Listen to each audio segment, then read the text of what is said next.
I'll be speaking with two top experts in this emerging field, Noelle Russell, who leads the global AI solutions at Accenture, and Brandy Noneke, founding director of Citrus Policy Lab and research professor at UC Berkeley. Together, we'll explore the exciting evolution of thoughtful online search. You've probably used a traditional search engine like Google or Bing countless times for everything from looking up basic information to performing deeper research to getting news headlines to shopping, travel, entertainment, and more. There's so much you can find out using simple keywords and queries. But have you ever wondered what was happening under the hood to provide you with your answers? A traditional search engine works by performing three main functions: crawling, indexing, and ranking. Let's talk about this. First, crawling. Search engines use computer programs called web crawlers, or spiders, to discover new and updated web pages. These crawlers systematically browse the internet, following links from one web page to another.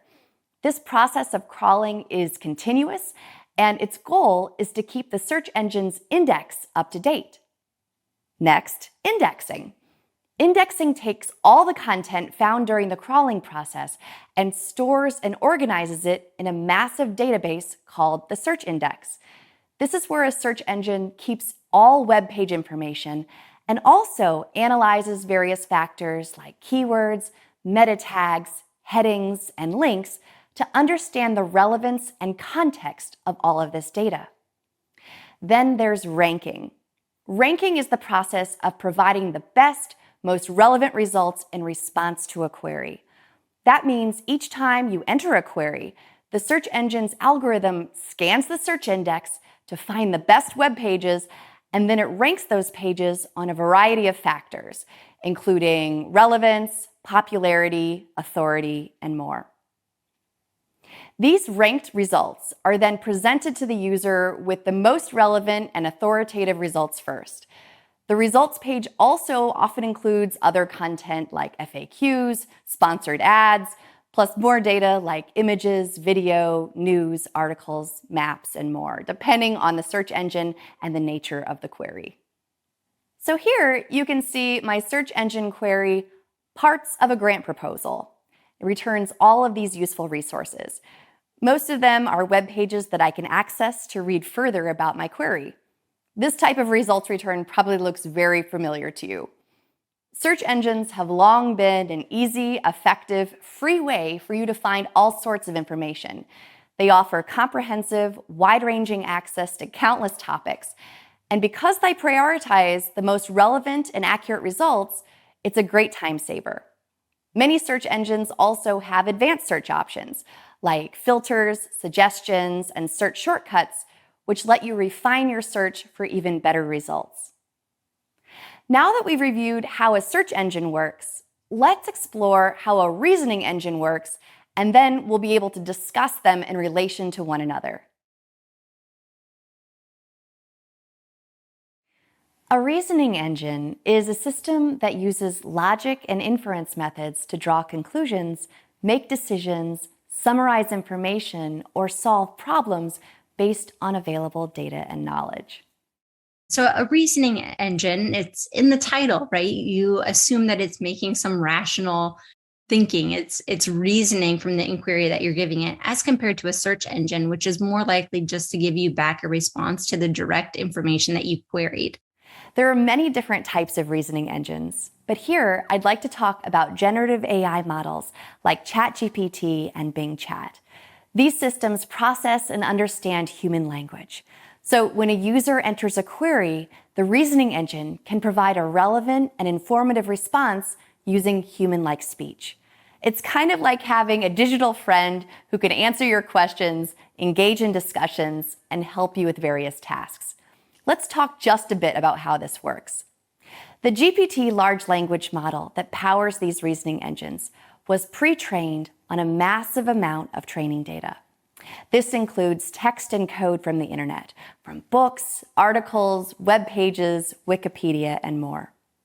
During this pre-training phase, the model learns language patterns, grammar, syntax, and factual knowledge. The model then uses probability to predict the next words in response to a given prompt. In the initial training phases, human supervisors oversee the process, guiding the model toward accurate responses and contributing to its knowledge development. During later training stages, the AI model is asked to generate multiple responses to a prompt, and then human supervisors evaluate and rank these responses from best to worst. Gradually, the model improves its understanding of prompts and increases the probability of generating accurate, comprehensive, human-like responses. Once all of that happens, you have your smart digital friend that you can chat with. In most cases, these reasoning engines are pre-trained on a bunch of other similar like reasoning, where you'll see the difference in the kind of response you get from a reasoning engine as opposed to a traditional search engine, because it'll be much more conversational, but also much more elaborate in its connection to what you're asking for and the different types of responses that it can create. Take a look at a few different types of results I can get from a reasoning engine. Instead of asking what the various parts of a grant proposal are, I can ask Bing Chat to actually help me ideate and research and write various parts of a grant proposal in a very customized way. Reasoning engines aren't only used to generate text. They can generate other media types as well, including images. Text-to-image generative AI programs, where neural networks learn the relationship between words and a massive database of images, let you enter a text-based query to produce an image-based result. These models can create complex imagery while also responding to a wide variety of concepts, tones, and styles. Take a look at these images that I can create using the Bing Image Creator when I enter the prompt, a young boy walking a dog in a forest under a full moon, digital art style, bold colors. You can use these tools to create incredibly beautiful or realistic imagery, or imagery that is, perfectly aligned with what you had envisioned.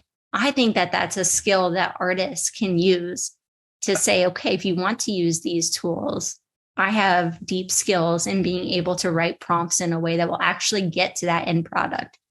So I actually think it might be a new tool that artists can use to express themselves. So whether it's text, image, or other media, reasoning engines have burst onto the scene and attracted a lot of attention and excitement with the possibilities of what users can create. Let's continue to talk about how you can use reasoning engines both independently and in conjunction with search engines.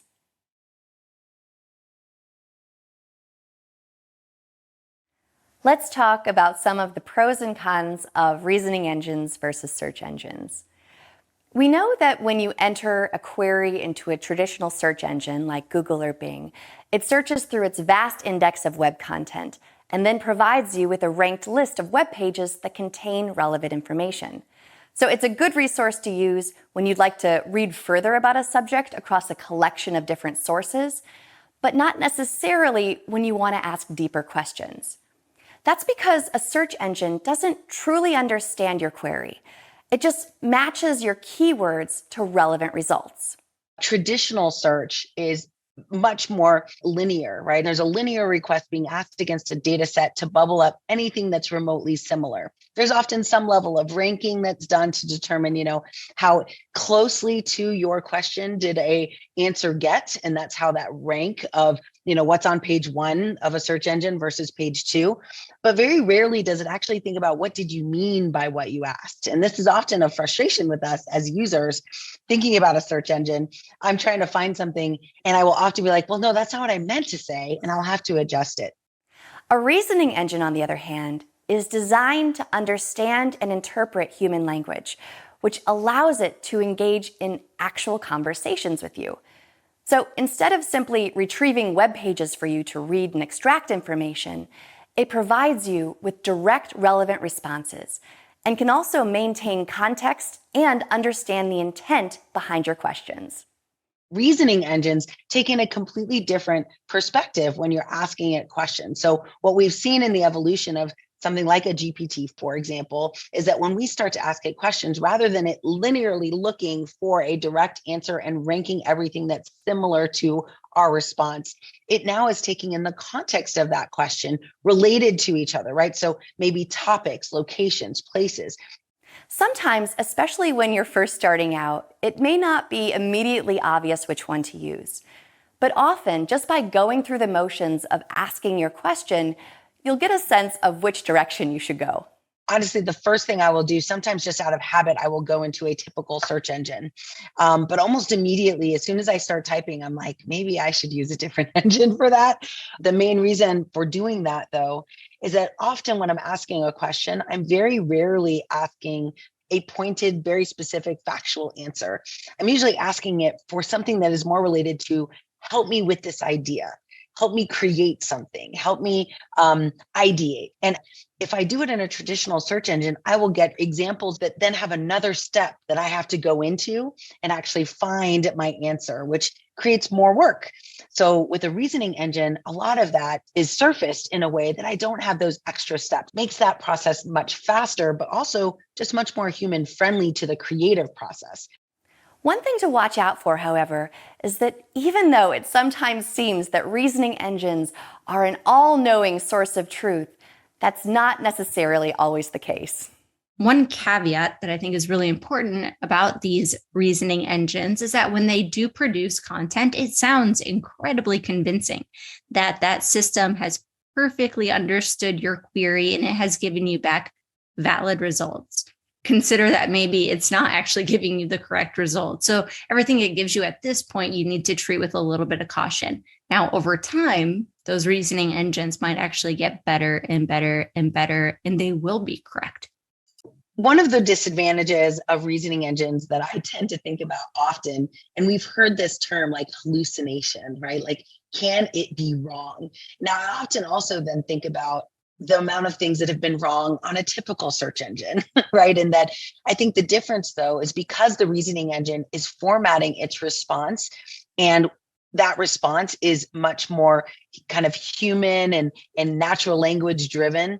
That natural language tends to make us feel like it may be more accurate than a list of resources that we have to kind of determine the accuracy on our own.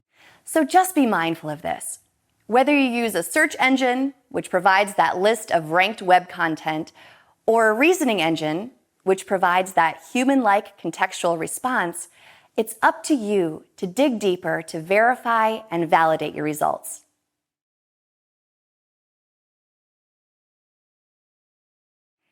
We're currently at a stage where most people have used search engines extensively for years, and now many people are starting to use reasoning engines for the first time. This means it's a very interesting and experimental time in the world of online search, and we're all learning how to navigate these new waters as we determine which is the best tool to use. We want to understand why we might use one versus another, or in my case, I like to use them both and see what kind of answers they come up with together. And I see now technology is really evolving to combine these models so that I don't have to do that work. Our future search engines are going to work synergistically and remove that aggregation piece from the user, right? Like, what if I'm wanting to write a new medical journal article? Or what if I want to write a new business leadership or thought leadership article? And I go and do a search. Today, if I go to a standard, typical search engine, I will get other articles like that. It's not going to generate me anything. But imagine a world where I ask that question and it not only gives me an outline to start, but it also provides me really great examples that have been used. I think that's an interesting way to think about the future, right, of how we're going to combine these two technologies together. I do think that there will be this integration happening more and more where your traditional search engine has this reasoning agent part of it as well. And I think that's in part because it helps to do a little bit of the work that you would do when you go to a search engine. If you're querying something and you want to know what's the state of X, what's happening in this space, you have to go and read a few links, start to synthesize it yourself. So I actually think that these tools might be used in the future to help synthesize that content for you and just make it a lot quicker for you to get to, the understanding that you're trying to reach. Already, there are reasoning engines like Bing Chat that are combining both functionalities. As you can see here, when I enter a query, I not only get a reasoned response, but I also get a list of sources that informed each part of my response. These sources are also presented as links where I can read further and continue my research on the subject. Harnessing this type of synergy between search engine and reasoning engine will continue to be an effective way to help verify and validate the results of online search, and also to dig deeper and explore related sources. And the ways in which they're used together will continue to change and evolve, making online search more thoughtful, robust, and comprehensive.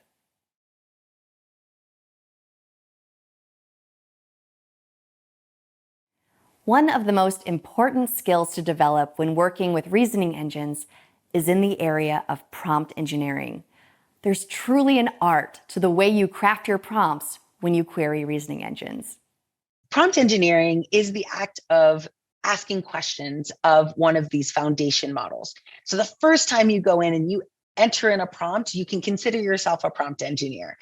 But what accelerates that capability and your ability to do a better job is actually telling the model, not just asking it a question, but then also giving it examples of the question and the answer you would like to see. We often call this one shot or few shot learning. And what it means is how much instruction are you giving when you're asking it a question? So the prompt itself is really quite simple. It's just the question you ask.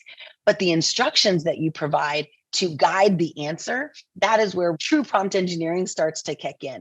There is this incredible skill set that you have to develop to be able to harness these tools. And it really, really is relying on the development of appropriate prompts. You will get out only as good of a prompt that you put in.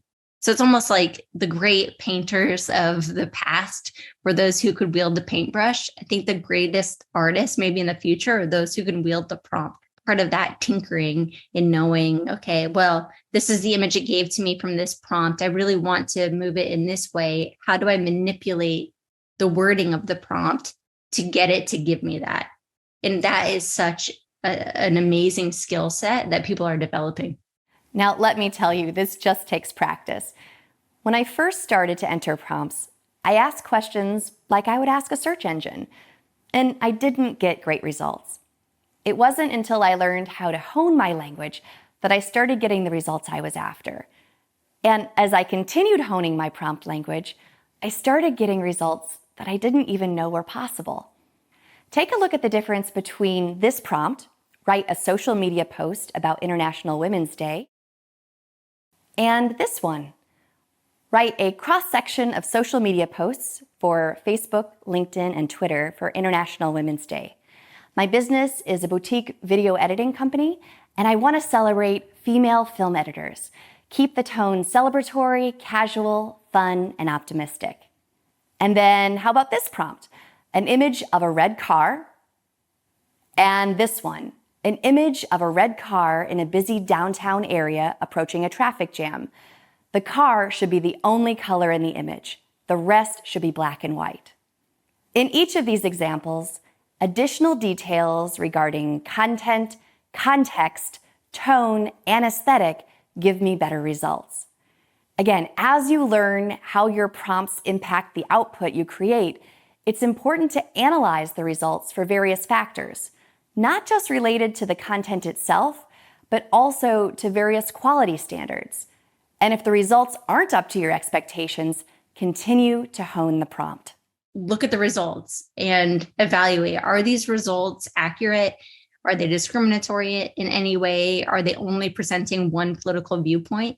And then I think it's continuing to iterate. The power of these systems is continuing to iterate on those prompts. It's not just one prompt and you're done. It's start from a prompt, see where it gets you, and then keep regenerating and refining the prompt to get at a more accurate or better result.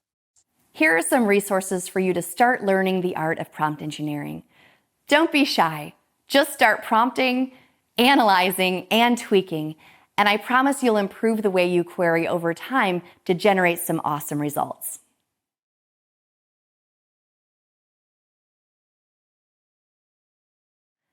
We talked about the importance of developing good prompt engineering skills. Here, I'd like to expand on that, plus offer some additional tips for thoughtful reasoning engine search strategies. First, be specific. The more specific the prompt, the more customized and nuanced the generated results will be. Provide context. Reasoning engines do well when you include context within your query, which often includes providing an example of the type of answer that you're looking for. Rather than having to infuse it with knowledge, it already knows what it knows. Instead, we need to give it examples of what right looks like and how we can answer the question that we've asked in the very specific way that we want it answered. And your ability to provide that instruction happens in the prompt as well. Break things down. If you've got a complex query, try breaking it down into smaller parts. This can make it easier to get a thorough, non-confusing answer. Use clear language. Reasoning engines are designed to synthesize human speech, so it tends to do a fine job understanding colloquial language, jargon, or slang. But if you want the best results, write your prompt as clearly as possible with proper grammar. One thing though, if you're creating a prompt for a specific industry or use case, using very clear examples of industry language is the way to go. One of the most interesting things about this role is it's very domain specific. Someone who's building the prompt has to know the problem they're trying to solve. It's less about the technology and more about the business problem or the challenge you have. I want to be an animator. So I'm like, I can build animation. But in order for me to get like a GPT model, for example, to do an animation, I actually have to know all the lingo and all the jargon of animators in order to do that work. I need to be an animator to use that tool. Experiment. Try out all sorts of ways to write your prompts. Often, slightly changing your query leads to different responses and different levels of creativity. And the neat thing is, this type of experimentation isn't just making you learn, it's also making the reasoning engine learn. It's building over time and learning from the inputs. And it's more of a sort of a dance between human and machine, because it's always, you're iterating the prompt, you're trying to push it into these new directions to be able to be more creative and in alignment with what you envision. And I think over time, as it continues to learn from this, it might actually get more creative itself. Every time we use the model, the outcome changes. The ground truth shifts even just a little bit. So we're going to have to make sure that we're continuously training and monitoring the output of that model over time. Along those lines, here's a list of some creative ideas for how you can expand your prompt engineering skills. Role-play scenarios. Frame your query as a role-play scenario where the reasoning engine takes on the persona of someone relevant to your query. For example, imagine you're the product manager for a brand new smartphone company. What are 10 potential innovative features that could be added within the next 5 years? Analogies. In your prompt, explain concepts using an analogy to better understand complex ideas. For example, explain quantum mechanics using a sports analogy. Debate-style questions. Ask for arguments for and against a particular topic to get a more comprehensive understanding of different perspectives. For example, present arguments for and against the implementation of universal basic income. Creative exercises. Ask the model to brainstorm, ideate, or write fictional scenarios related to your query. For example, I'm writing a story about traveling to a parallel universe. Help me brainstorm some unique laws of nature that this parallel universe might have. And finally, during all of the excitement of finding new ways to generate content, don't be afraid to say that you've used the tool. I think there's also a level of transparency, another responsible AI principle, that should encourage us as organizations, as users, to not be shy about saying when we've used GPT. Many times I find people are almost like, I use GPT for that, almost like it's a secret. And I think part of it is normalizing the use of it so that you're transparent about what's being generated and what isn't. But there's been a lot of work, especially in the academic setting right now, about appropriate guardrails for our students in using this. And I think that that also needs to be applied in corporate settings. If you are going to be using these tools to aid in your creative process or in writing or creating imagery, it must be transparent that you did use them. Now, go forth and engage in those thoughtful search strategies. The possibilities are limitless.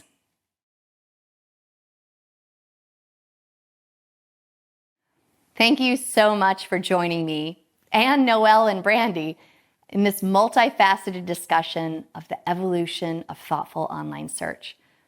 Whether you've already begun using a reasoning engine or are simply curious about the possibilities, I hope you got insight into what's possible as well as what looms on the horizon of this exciting technology. And if you are new to this space, we encourage you to dive in and start prompting to get comfortable with how it works. So we are in a new era of learning by doing. But in order to really understand it, it makes the most sense to just start to play with it. So I always encourage people, it's kind of like artist tracing paper, right? Where you get tracing paper and put it over something maybe complex, but you learn the brushstrokes and you learn kind of how it works. So much so that you can start to try it on your own. And so I encourage you to do the same. There's lots of great GitHub repositories that you can test out and play with and really get a sense of what this technology not only can do in general, but what it could really do to your business and how it might even transform the way you work. This evolution of online search has indeed transformed the way we seek and interact with information online. But with great power comes great responsibility. This includes being thoughtful in our queries. It means not just asking a question, but asking it well.